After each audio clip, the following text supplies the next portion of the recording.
اللہ جل شانہ قرآن مجید میں ارشاد فرماتا ہے من یطع الرسول فقد اطاع اللہ، جس نے میرے رسول کی اطاعت کی اس نے میری اطاعت کی۔ اب یہاں پر بات غور کرنے والی یہ ہے کہ اللہ تعالیٰ نے یہ واضح طور پر یہ بات کہہ دی کہ جو میرا رسول کہے گا، جس نے میرے رسول سے محبت کی ہوگی اس نے مجھ سے محبت کی۔ اگر کوئی شخص، اب یہاں پر اس بات بھی غور کریں ہم لوگ کہ اگر اللہ یہ ہم سے کہتا ہے کہ جس نے رسول سے محبت کی اس نے مجھ سے محبت کی، تو اب ظاہر سی بات ہے کہ اگر کوئی شخص رسول اللہ صلی اللہ علیہ وآلہ وسلم کی نافرمانی کرتا ہے تو وہ نافرمانی صرف رسول کی نہیں ہوگی بلکہ وہ نافرمانی ہوگی اللہ کی۔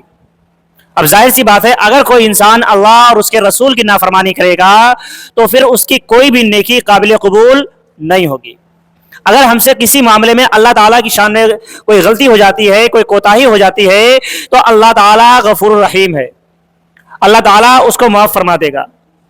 اللہ تعالیٰ اس کو معاف کر دے گا، اللہ تعالیٰ غفور الرحیم ہے۔ لیکن اگر ہم سے کوئی غلطی، کوئی خطا رسول کے بارے میں ہوتی ہے، ہمارے آقا محمد عربی صلی اللہ علیہ وسلم کی شان میں کوئی گستاخی ہو جاتی ہے، تو پھر یہ غلطی اتنی آسانی سے معاف ہونے والی نہیں ہے، کیونکہ وہ اللہ کے حبیب ہیں۔ اللہ کو اپنے حبیب کے بارگاہ میں کوئی گستاخی کی تو بات ہی چھوڑ دیجیے، حضور صلی اللہ علیہ وسلم کے بارے میں، حضور صلی اللہ علیہ وسلم کے بارے میں اللہ تعالیٰ نے صاف کہہ دیا تھا، صحابہ کرام سے کہہ دیا تھا کہ نبی کے سامنے، میرے محبوب کے سامنے کوئی بھی اپنی آواز کو بلند نہ کرے۔ اب آپ غور کریں کہ اگر نبی کے سامنے اپنی آواز کو بلند کرنے کو جب اللہ نے منع کر دیا، تو اگر ہم نبی کی نافرمانی کریں گے تو پھر ہمارا ٹھکانہ جہنم کے علاوہ کچھ نہیں ہوگا۔ اس لیے ہمیں سب سے پہلے یہی چیز کرنی ہوگی کہ اپنی زندگی کو حضور صلی اللہ علیہ وآلہ وسلم کے سنتوں کے مطابق گزارنا پڑے گا۔ اگر کوئی یہ سوچے کہ ہم رسول اللہ کی زندگی کو، یعنی ان کی جو سنتیں ہیں ان کو چھوڑ کر زندگی گزاریں اور ہمیں جنت مل جائے، تو پھر یہ ناممکن ہے، کیونکہ جنت کا راستہ وہی راستہ ہے جس کو رسول اللہ صلی اللہ علیہ وسلم نے بتایا ہے۔ اس کے علاوہ جنت میں جانے کا کوئی اور شارٹ کٹ نہیں ہے، کوئی راستہ اور نہیں ملے گا۔ اگر کوئی انسان سوچے کہ نہیں ہم فلاں جگہ سے یا فلاں کام کر کے یا فلاں چیزیں کر کے جنت میں چلے جائیں گے، تو جنت میں جانے کا کوئی راستہ نہیں۔ جنت کا راستہ صرف ایک ہے، اور وہ راستہ ہے حضور صلی اللہ علیہ وسلم کی سنتوں پر چل کر۔ اگر کوئی انسان سنتوں پر عمل کرے گا تو ظاہر سی بات ہے سنتوں پر عمل کرنے والا کون وہ ہو جائے گا۔ جب جو انسان سنتوں پر عمل کرے گا وہ کبھی بھی فرائض کو چھوڑے گا نہیں۔ بات ظاہر سی بات ہے کہ فرض ادا کرنے والا اگر کوئی انسان کہے کہ میں صرف فرض ادا کروں گا، سنتیں نہیں پڑھوں، سنتوں پر عمل نہیں کروں گا، تو وہ سنتوں کو چھوڑ سکتا ہے۔ لیکن اگر کوئی انسان یہ کہے کہ میں سنتوں پر عمل کروں گا تو وہ کبھی بھی فرض نہیں چھوڑے گا، کیونکہ ظاہر سی بات ہے جو انسان رسول اللہ کی بات کو مانے گا وہ اللہ کی بات کو بھی ضرور مانے گا۔ اب جو انسان سنتوں پر عمل کرے گا وہ اہل بیت سے بھی محبت کرے گا۔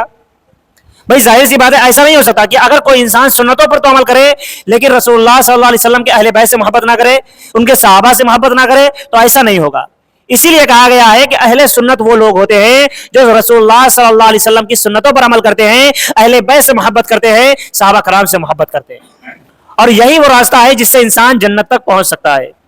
اس کے علاوہ کوئی نہیں۔